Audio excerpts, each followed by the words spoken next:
Hey everybody, welcome back to the channel. Working on our 89 XJS as usual. And I want to make this video, probably be pretty short, but just a couple of things. So I started the car over the weekend and let it run for about 20 minutes. Still burning off all that old crud that was up in there, all that old oil and everything. But I went around with the temperature gauge and boy, we're setting right at about 200 degrees on all the lines, with the exception of the backfeed to the engine over there.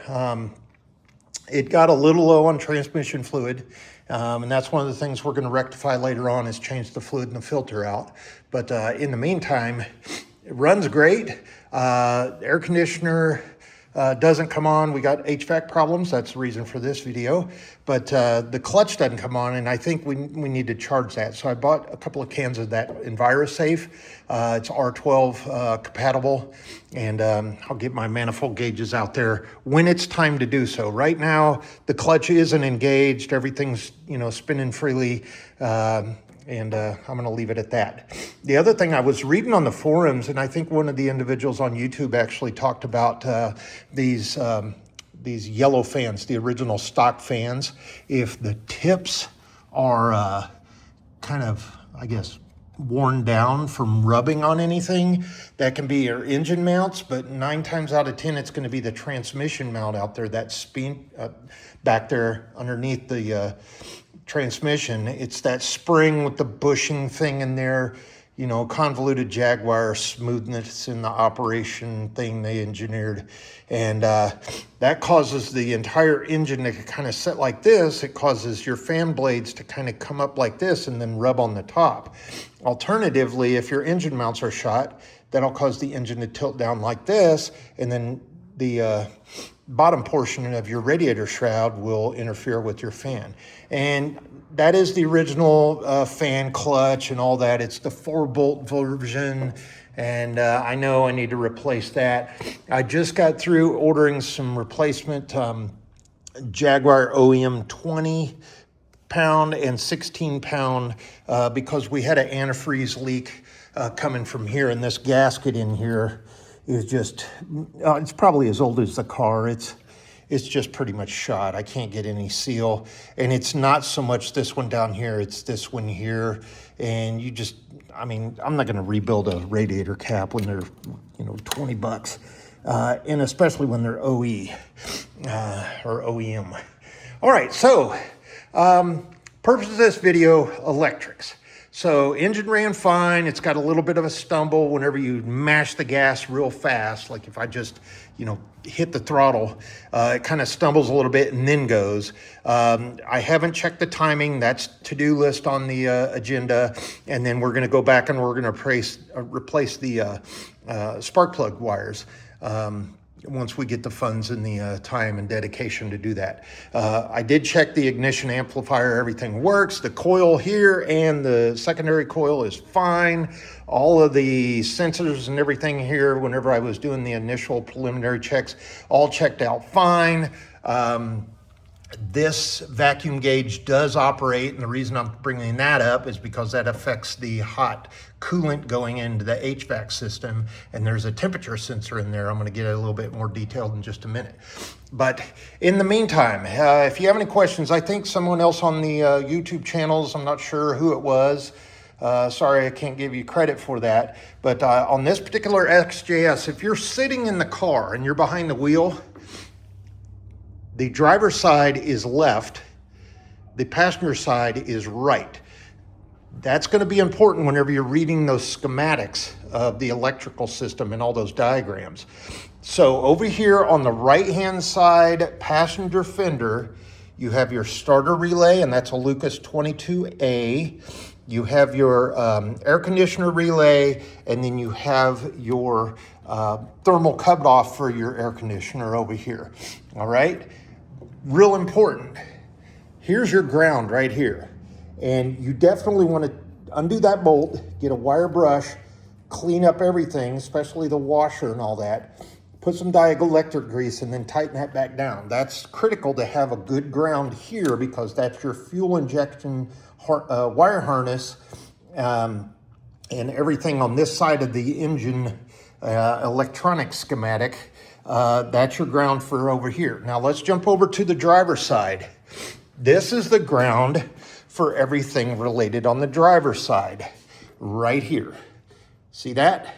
Okay, so clean that up, dielectric grease on that, and then make sure all of your wire loom attachments are all good and you can wiggle it around and you don't have any breaks there. Critical, again, to have good grounds.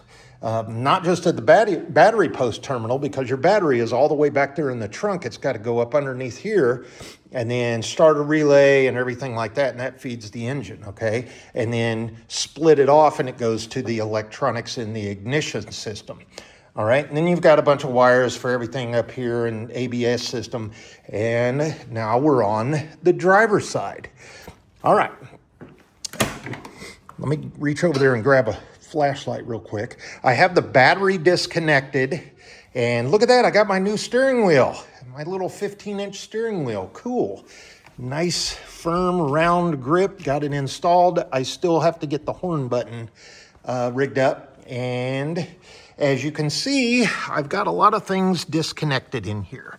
Let me reach over and grab the flashlight so I can accurately pinpoint everything that we're going to talk about in this video. All right.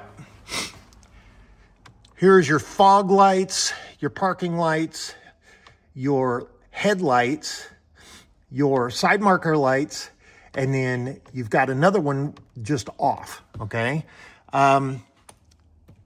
Fuel inertia switch. You pop this cover off, just like that. There's two little clips there. You have the wires going into it here. The way this works is you pull it up. The red band means it's completely off. So when you try to start the car, there is no electronics or electric going to tell your ECU system to fire the injectors. So it cuts off the fuel pump, and this is safety for the in the event of an accident. So the way you reset this is you pull it up and you push it back down, and then you take your little cap, and there's a little cutout on the top, and you just put it like this, and there's two little notches here on the side where those prongs kind of go in. So you just set it down like that and kind of push it to one side and over to the other. There you go, it's installed. All right, while we're on the driver's side, I've got the cheek panel. Let me turn the light off. I've got the cheek panel off. This right here, actually it's for the other side, but basically this would be mounted like this. There's two screws, one there, and then you slide it forward and it comes out. You see these little tabs right here, right there and right there. Those are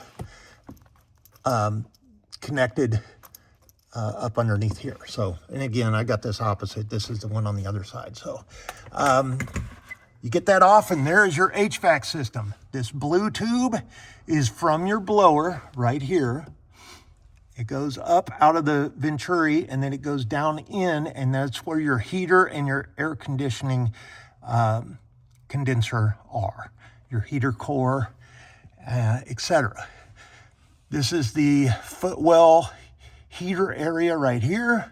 So when you switch on your Delair Mark 3 or 2, you select foot, it'll come down here. You select defrost it goes up.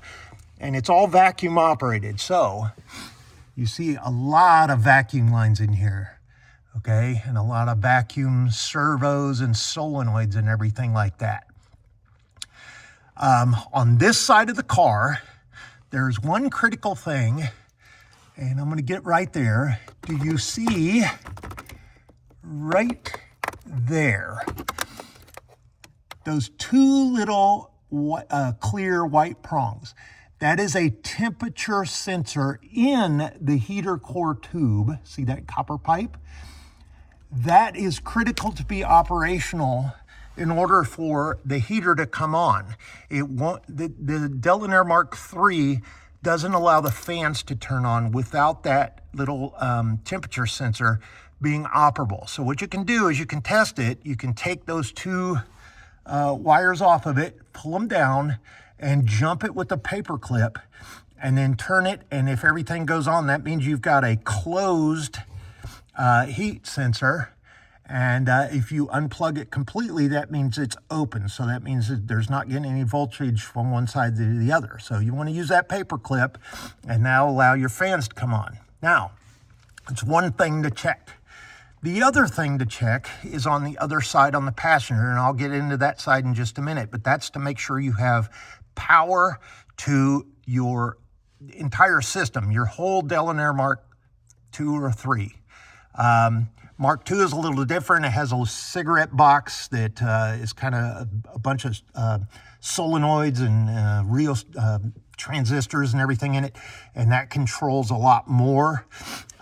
Whereas this system is all fused, or it's got electronics in the fan motors themselves, actually in the fan case. And you'll see here, if I pull this down, this is the flap right here. See how this comes down like this? That's all linked with link rods and push rods up in there, and it's all operated by vacuum. And you'll understand that whenever you get on the other side and I show you the vacuum servos, because it's a little bit easier to see with the glove box open there. All right, here is your main fuse panel, okay? I think in a previous video I talked about how, let me get in there real close so you can see. See the numbers on the black? Number 1 is that red one, that 15 amp.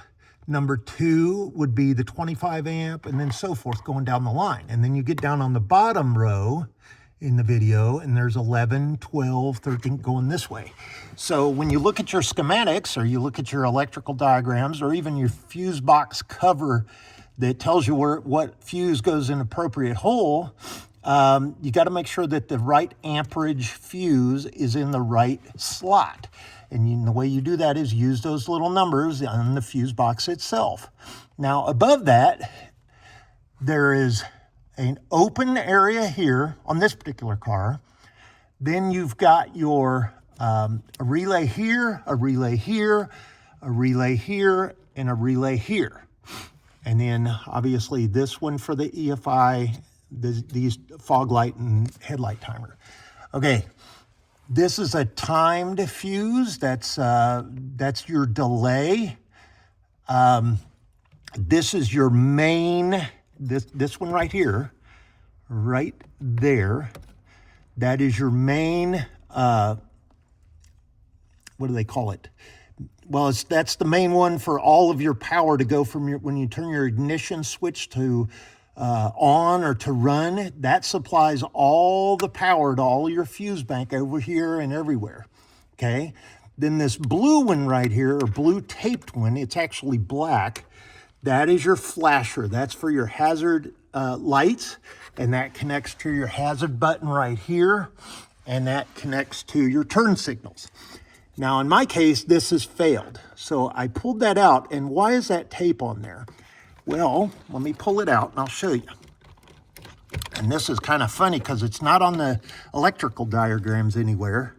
I found this one little white or red wire, and it has a kind of, not the female spade connector on it. For the life of me, I couldn't figure out what that was or what it was for.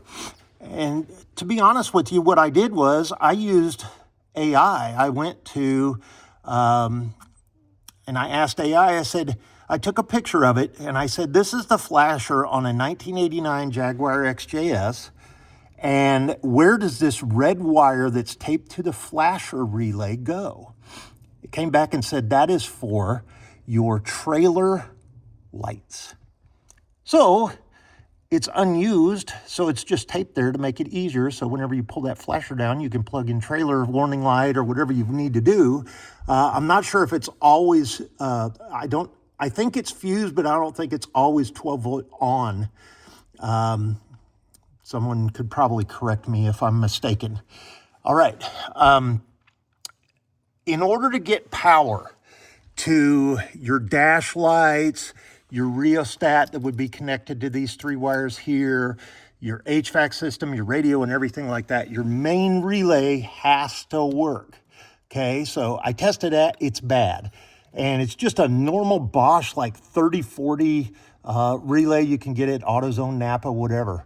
So I'm gonna go pick one of those up. My flasher has failed, and that's just a standard Hella flasher, so, or a Bosch I could probably use, but just a standard one. And all you gotta do is make sure that the prongs line up with your original, so take your original in there with you.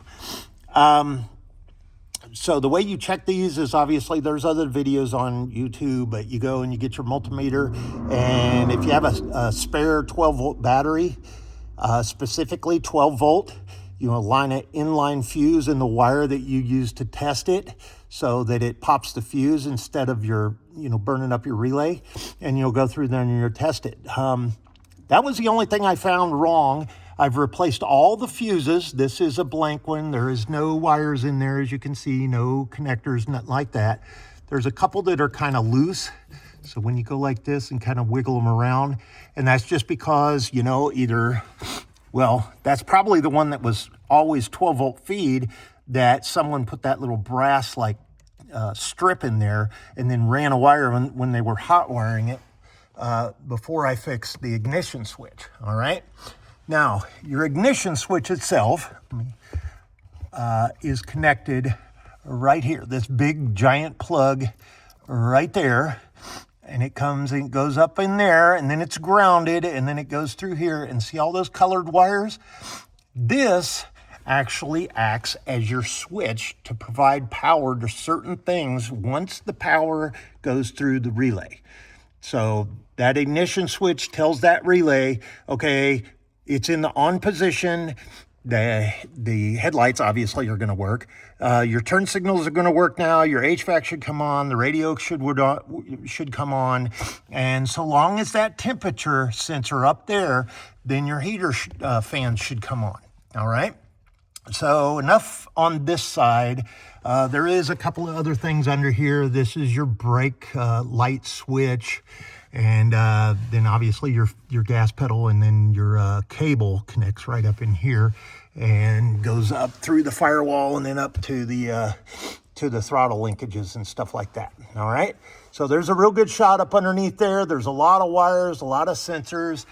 In order to get up underneath there and get the lights changed out, those little quarter turn, I think they're like 5 amp little bulbs for your dash up in here, you have to take the dash out and then reach behind there and change those out. And each one of those is about $2. So we'll do that eventually. No sense on getting on, pulling the gauges out right now. We don't have any issues with the gauges other than our fuel gauge doesn't work. And I finally got the RPM gauge to register because I had something disconnected over here in the engine. All right, let's go to the other side and let's talk about that side. And then I'll show you some to-do stuff. Just to confirm, the negative post is off. And yes, that is negative on the battery. I did flip it around. Someone told me, you want to have the posts away from the fuel tank. No problem. All right, on to the passenger side. This is the fun side. Let me start with the glove box. There are screws here, here, here, here, here, here. And then you've got your closing, bracket attachment that goes on this clip right here. Let me grab the glove box so I can just demonstrate real quick a little bit better. All right, that is the top. All right. And I got to fix the fabric in here. So there's a little slot on the bottom in my particular car, but this goes in there, and there is absolutely zero clearance between the edges and the top and the bottom of the opening and here. So you have to put it in there exact. And then you see here's where your screws go. Tiny little screws go up in there, there, and then where your strike plate go over here. Now what I did was I took all the screws out and the strike plate. I took my trim tools, and you can probably get away with the screwdriver, and you want to just kind of pry it down a little bit away from the lip of your dash and then over here. Once you get that, oh, I forgot, you got to take off these the strikers that are here, there's 2 screws, tiny screws. You have to take that little L bracket off. That's what goes in this slot when you close it. And there's only one way those go on, by the way. So once you get those screws out, you got your trim tool, you pried, and you've got all this around. Make sure your knee cover or your bottom dash for your auxiliary panel area is removed. And there's screws here, here, here, and then the big bracket, there's 3 in it. And you're gonna reach up in behind there and you'll feel the back of the glove box, and you wanna you're gonna pull it straight toward you like that. And it sounds like it's gonna break, but this is that 1970s ABS plastic. So if you break that, well, I didn't. I don't know what to tell you if you do. Just be careful, but make sure the edges are kind of pried away from the enclosure there. Now, in order to get the fan out, while we're talking about that, and you can see I retaped, and because I did drop the fan on the passenger side, just want to make sure and look at the brushes and stuff like that, and then I tested it, and sure enough, it spins up just fine with straight 12-volt power. So in order to get that fan out, you have to remove, there's a nut here, there is a nut here, and there's one up at the top. And specifically, on the one at the top, let me get my light, that one right there, there is a washer behind this brass looking plate. And the reason for that, if you take a look at this plate, it's on top of this brass plate. So this goes on, then that covers it up. There has to be a washer there to provide a gap behind it. And you'll feel it with your finger when you go in there, all right? But you'll take that down and then unplug a couple of plugs up at the top. It's specifically just for the blower motor. You're gonna come over on this side, and I'm sorry I've got it all back together, but you're gonna see, let me get the flashlight. You're gonna need to take off that clip right there for your kind of environmental temperature gauge. And then that brass looking thing right there is a vacuum solder. It has a tube on top, and you got to get that off because that's what controls all your push rods that make your flaps defrost, or your footwell area, or your front vents work. It adjusts all those, okay? Everything, once you do that, you want to reach under here. There are, let me see if I can get one. Sorry, it's back together. There's a bolt, or excuse me, there's a bracket about right here, and it's got a nut on it. And you'll take that nut off. You can probably see the one over here a little bit better. Let's see if, just doing what, yeah, it's all covered up under there. Here's the bracket right here, okay?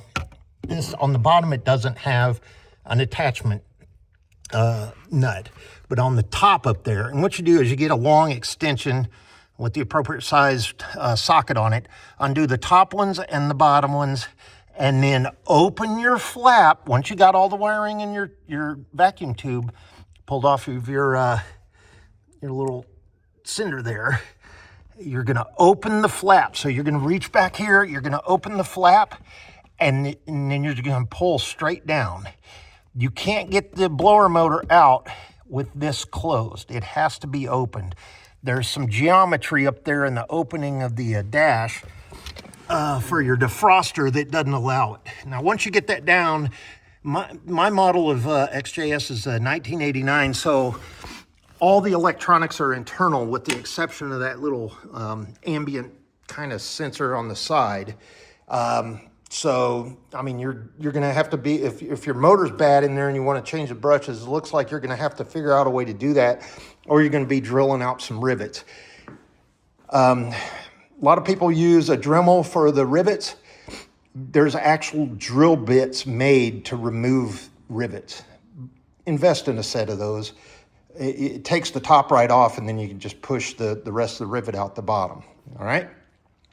Back to our wiring issues. All right. Up in here behind you, oh, did I lose my flashlight? Up in here, I sure did. Okay, sorry about that. It never fails. I have to go charge that up. All right, up in the dash, behind the glove box, once you get that out, you'll see right there. See that wiring loom right there? Those are all of your grounds, and you can see barely there is a nut on a post to this kind of frame here, right there.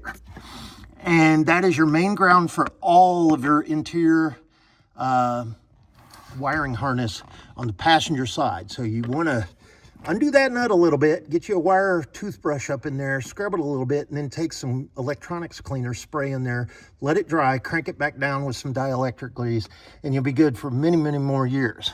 Just a little tip from me. One thing I forgot to tell you about dropping the fan motor, this blue thing right here, there's two here, that tape that they used from the factory is going to get all over your hands. So be prepared, wear some gloves or something like that. And getting this on is a real party. Once you get that blower motor back up in there, get one or two of the mount bolts in, make sure this end is on, put this top tube on its hose or connection, then you can wiggle this one around. And the hardest part is getting the back lip on that back one back there on. But as you can see, it's all reinstalled. I used some just home improvement store 3M HVAC tape. I think that's fine. My car, I'm using it, so whatever. All right. Down on this side of the dash on your Delane Mark II, this right here is what's called your piano box. See all these wires and everything, real tiny little clips like a computer? These pull off this way, rearward towards the seats, I guess, or towards the rear of the car. You might want to pull those off, dielectric cleaner, and then or some electrical contact cleaner, and then put them back on. My understanding, those little pins get corroded. Be real careful with this. That's the brains and the ECU, the computer for your entire system. If that goes out, that's gonna kill your entire HVAC system. And you can see it goes way up in there. See, it looks like a baby grand piano. And it's mounted on there just like that. And then these screws back here have connections that are for servos, etc. Now, the reason I bring that up is clean your connections here. Make sure your battery is disconnected in the trunk. Clean your electrical connections there. Then jump down in here and you're gonna see your wiring harness, your power. This right here is your power, okay? Brown wires, this connector, this supplies all of your power to your switches and tells everything in your computer what to do. You see that little thing right there? That is a fuse holder. And there is a inline 10 amp fuse. Oh, is that the one? Yes. And it's taped to the loom. And you push that down, turn it, and then you're gonna get a glass 10 amp fuse out of there. Make sure it's not burned out. That affects the power going to everything. If that's burned out, you don't get HVAC system, you don't get power to your computer. It's not gonna know what to do when you turn the switches. The other thing is, on your connector right here, pull that apart and wire brush it or clean electric contact cleaner on it, and then let it dry. Put some dielectric grease on it. You might want to do that on all the plugs that you can get to under here while you're at it. But while you got this apart and while you've got the fuse apart, you want to go ahead and get your multimeter. And hang on, we'll come right back. You want to get your multimeter right here, just like this. And this is just one of those cheapo, you can get these for a couple of bucks off an Amazon or whatever, Harbor Freight. And you want to go to your DC voltage and you want to put it on the 2.0, okay? If you go down here, you get into very minimal voltage, and then the 200 is millivolts, so millions of volts. So you put it on your 20, and then we'll just test it right here on this battery. Let's see here. Can I do this with one hand?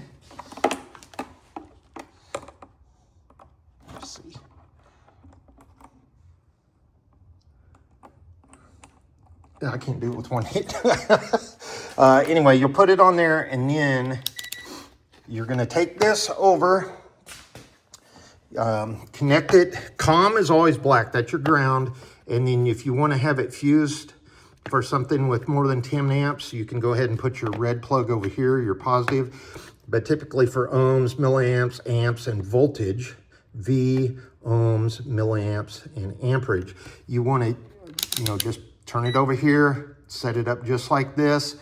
This will go to anything that's grounded, the frame of the car, or if you're looking on a fuse block or a relay or something like that where it plugs in, this goes in one side. This is your positive, which would be your feed line or your 12-volt source. So now we can go back over to the passenger side. Cheek panel. Dodo. I don't know how I got these on the wrong side. I guess they just fell down on the wrong side whenever I was moving. All right, so your power plug. Make sure your fuse is replaced or good. You'll have this apart. You're gonna test.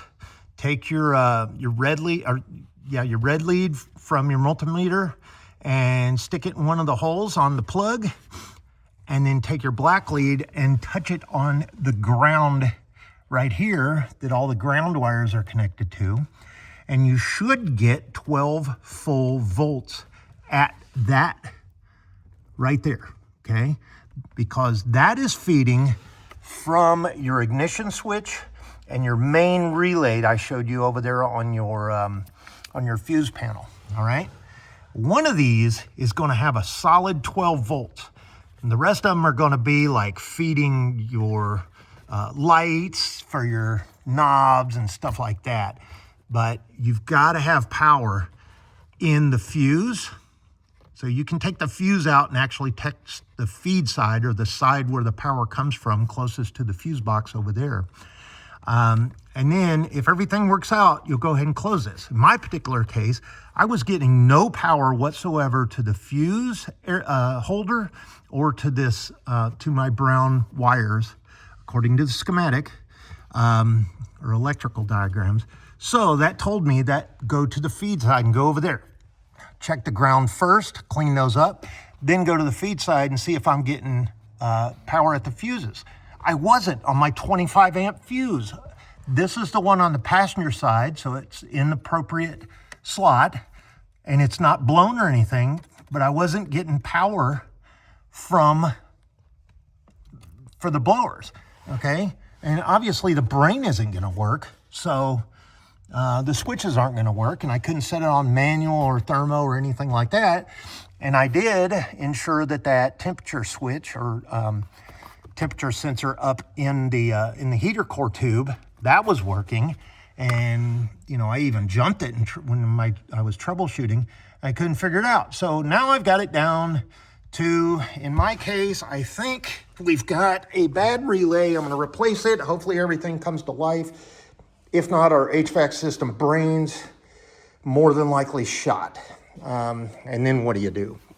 But the cool thing is, when I replaced all of those fuses, if you watch the previous couple of videos, I replaced every fuse in this car, and I put them in all the appropriate slots according to the electrical diagrams and the fuse panel cover right there, and turn the key, and I had so many more lights on the dash. It was cool. Even the cigarette lighter worked.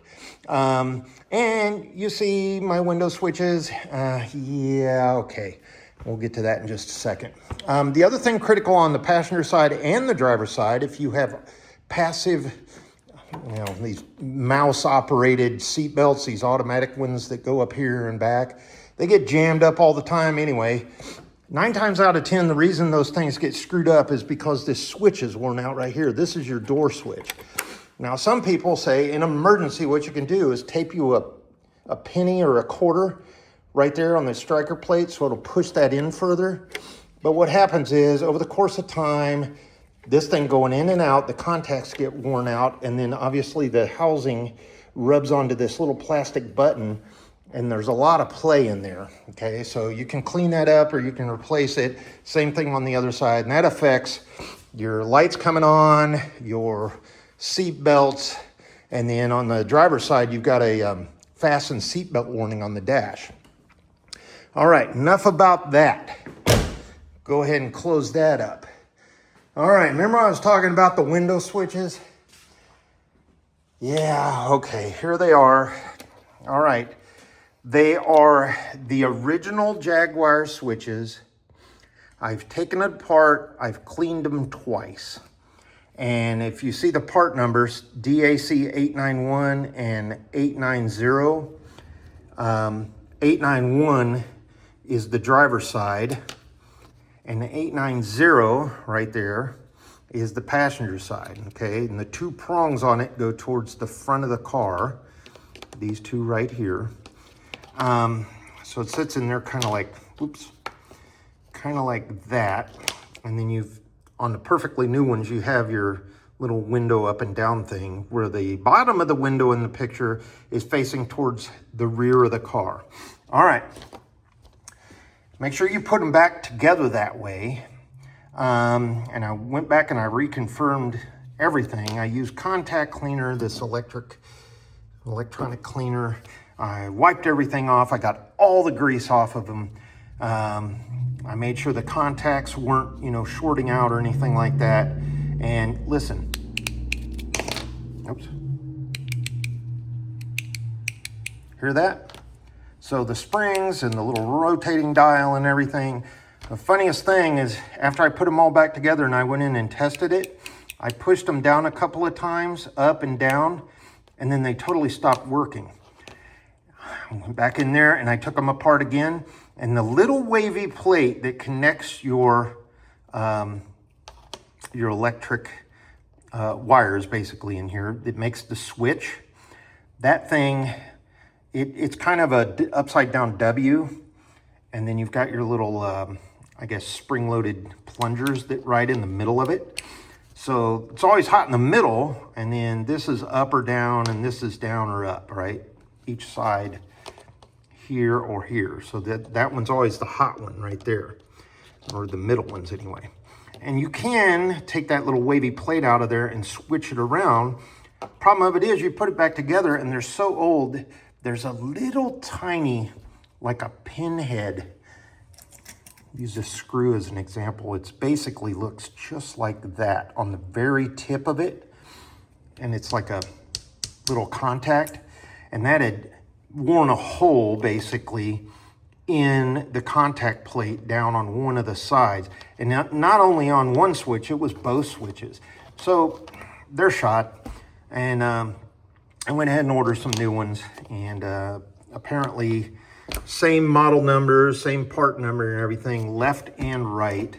And then I broke the bezel that it goes to, and that's a $50 part no matter what, because apparently my Jaguar is unique because I only have the two buttons and not the security light in there, and I don't have a convertible. So my ski slope has a 2-switch hole, and that 2-switch bezel is unobtainium, just like the front spoiler on these cars. And getting it out of a salvage car at the wrecking yard is going to be disastrous, probably going to tear everything up and break the tabs off.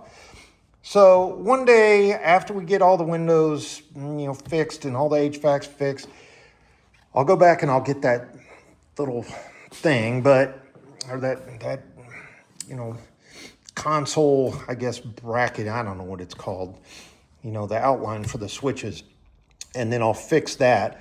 But when I was taking it out, I messed up the wood, and I want to have the original wood, man, so maybe some wood filler, I don't know what we'll do. We'll take it to a cabinet shop and see if they can't fix that little area.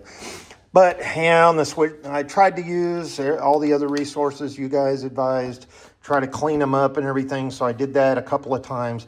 They're shot. They're just so old. This car is a California car its whole life. Obviously, those windows, when it's nice out, have gone up and down and up and down, and, just like everything else. Before we wrap up, let me tell you one last thing. Let me go back over to the driver's side. Would have been easier to go behind the door, thank you. Your hazard switch on your console right there, that has a tendency to get worn out. And that is going to be a part to get that out of there, because you've got to take out your ignition and all of that. But what someone told me is if the hazards are acting up, just flip it a couple of times, wiggle it up, wiggle it down, and that will hopefully set the contacts a little better. And just like you would do, like wiggling a light bulb or something in its socket. And we'll go from there. All right, a little advice for you. Last thing, I'm gonna jump up underneath the car because and then we'll wrap up the video, because right here, let me see what the best place to get under here is. Probably this. The rear end is all original. It's the, all the mounts look like they're okay. They're not separated or anything like that. And it doesn't look like it's ever been worked on under here, other than maybe the shocks, because they say Monroe on them. But I cleaned up as much as I could down there. And I'm gonna have to turn the car around, but there is a gigantic leak from the pinion seal. If you look out there underneath here, you see all that grease underneath on the body? That's coming out of this. The other bad thing is, I think we've got some leaks in the seals on the output shafts, because look at all of that. Oh my gosh. Do you notice anything missing? Well, I do. It's the bottom plate. It's been taken off. And luckily, our friends at eBay found me one and got that on the way, but I have to go to Lowe's or something and get all the 14 bolts, specifically, what is there? There's 4, there's 8 that go in the actual differential pumping itself. And then the bottom of the independent suspension cage right here, it has to connect to all of those. Now, I don't know why somebody took that off. Maybe because of the exhaust pipe was rattling on it or something, but it doesn't look like that's a new exhaust pipe or anything. And but that output shaft seal is going to have to be replaced. And if the interior seals are shot, and they probably are, considering 37-year-old car here, but we're going to have to drop this entire rear suspension down, and that involves taking off the exhaust. When I had it run the other day, I had an exhaust leak right there at that connection. And if anybody looks under here, do you see these? So my catalytic converter's up there, then there's a pipe here, and then there's a long pipe that comes here, and then the muffler. It's almost like those little short pipes. There's supposed to be something there and there. If anybody has any advice on that, is something taken off? Is the rear catalytic converters missing or something? I don't know. It doesn't look like it. And it looks like everything under here is stock. But it does have ABS sensors here. And let me get up underneath here. Doesn't look too bad up in there. Not a lot of goo or anything. Let's see, how about in the hub? Can I get you guys in there? Yeah, it doesn't look, the hub would be just disastrous. It's been sitting a long time, but look at all this crud on these shocks and everything. I got up under here a little bit with the power washer whenever I did it, but it's the brake calipers and, but I got up underneath here and I looked at the, I was like, where's that plate? It's supposed to be on there, and it had that little oval so you can undo your drain fill plug there and splatter the differential fluid all over the ground and whenever you're doing it. Well, look at this. This grease, that's 100-year grease. That's 100-year rust preventative right there. Parking brake up there. The spring's all in good condition. And looks like we got some OG colored calipers, but sitting after a long time. Look at those rotors. And they're not gouged or grooved or anything. And there's absolutely no lip on them. They're just rusted a little bit. So, you know, our friends at WD-40 will help us, and then we'll put the brake pads on and fix those pins and those little needle clips and all of that on there. But that'll do it for this video. I just wanted to show you guys. Check them out. Look okay. Look okay. Yeah, everything looks okay and just all original. I mean, nothing's been modified or welded under here. Not even the exhaust. I think those pipes are OG, and I see we have a little, those hose clamp things to hold hoses and stuff to the body or plastic, and they broke, so I'll go get some of those metal insulated ones. Maybe I'll buy a package of them and just use those. But anyway, yeah, that's where we're at right now. And I'm way back in the back of the car, but up there, yeah, we have a pinion seal leak on the power steering system. So it's not the pump, it's not the lines, it's the actual pintle seal that goes up in there, or pinion seal that goes up on top of the steering wheel shaft knuckle. And so there we go. So thanks for laying on the ground with me, and hopefully that electric advice helps you in the future. 20 years from now, when someone's watching YouTube, they'll see a guy rolling around on his floor and taking the dash out and figuring out what's wrong with the relay and the feeds and the electrical wires and all of that stuff, and where the grounds are on the car, and clean those up. All right, folks, thanks so much. I said it was going to be short, and yeah, a little bit over. Thanks so much for watching. Give me a thumbs up and subscribe to the channel if you haven't already done so. I know I'm talking about one car here, but this is an absolute classic in my opinion. We got it running. We got it cleaned up. We got Mickey Mouse stuff we need to repair. We're going to get this thing back on the road, and then we'll try to get it smogged here in California. All right, folks, thanks so much, and enjoy your week. President Day's week here. All right, take care.